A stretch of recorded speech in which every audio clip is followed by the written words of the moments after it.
Ronan, we've heard for weeks now from people connected to the opposition that they are extremely worried about what they've been seeing. These groups of young people now training in the jungles to potentially take on their country's military, something that you could say would have been unimaginable years ago. Is it inescapable that this is headed for civil war?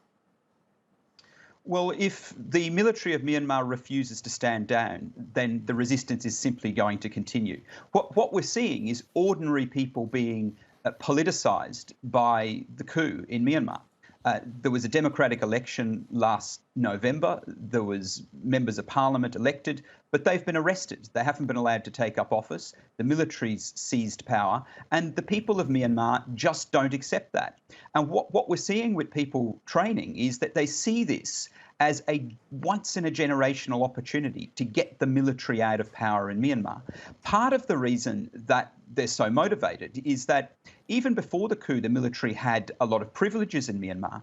And it seems unusual that the military would choose to launch a coup. And that's called into question the judgment of the military's leader, Min Aung Hlaing. So people are seeing that maybe he's not as smart or as shrewd militarily as he's been portrayed in state media within Myanmar.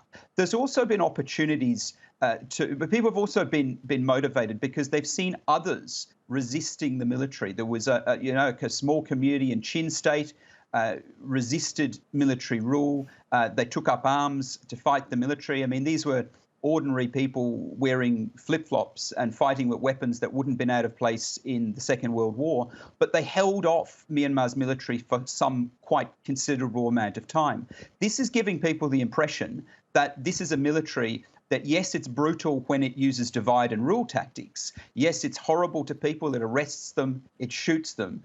But when people are unified against them, this is a military that has shown itself not quite to be as capable of winning as maybe it had thought when it launched the coup. So as we see people take up arms and we see them coordinate actions throughout the country, I think we will see we'll see some genuine opportunity for anti-coup resistance to be successful. Right, we've seen the return to democracy, so people have had that. They don't want to lose it. They now have modern communications. They're good at organizing. Is there any sense that the military is concerned that this could be a losing hand for itself this time? Well, they're certainly not giving that impression, but they must be concerned. They'd have to be concerned. Something the Myanmar military has been exceptionally good at over the years is dividing its enemies, dividing its opposition. But what this coup has done is quite the opposite of that. It's unified virtually every other group in the country against the military. And that, for the military, poses a genuinely unique military challenge, because now it's going to be fighting domestic wars on multiple fronts, and that's not something that it's good at. The military's has discouraged people taking up arms against them in the past by using overwhelming force against anyone who does that. But that's force that's used against individual groups one at a time. If the resistance can prevent the military from freely moving around the country and can ensure that the military is drawn into battles on multiple fronts, then I think we're going to see a very, very different conflict within Myanmar, and not one that the Myanmar military will necessarily be successful in. Yeah, it's remarkable to see people willing to lose their lives to fight their country's army. And we're also hearing from the UN ambassador to from Myanmar to the UN. He's now representing the opposition, and he has been literally begging the world, any chance he gets, to step in, whether that be cutting off all finances that the military benefits from, or even physically intervening. But all of that aid has been extremely slow to come. What's at play here? Well, what's at play is that the international community's decided it doesn't want to get involved. That's simply what's occurred. They've decided that they're going to allow China and Russia to block action at the United Nations Security Council and let this play out within Myanmar.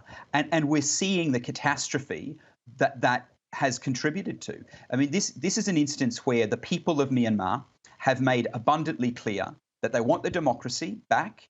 They don't want the military to be in power.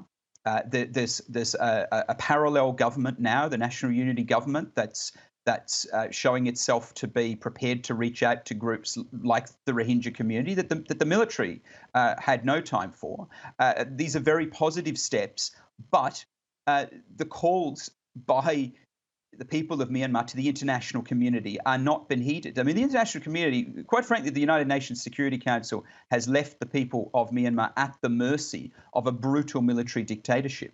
So it's no surprise that the people of that country have decided that they're going to take matters into their own hands and continue to resist the coup. I mean, it's impressive to see, but they need help internationally to achieve the outcome that they deserve. For that insight.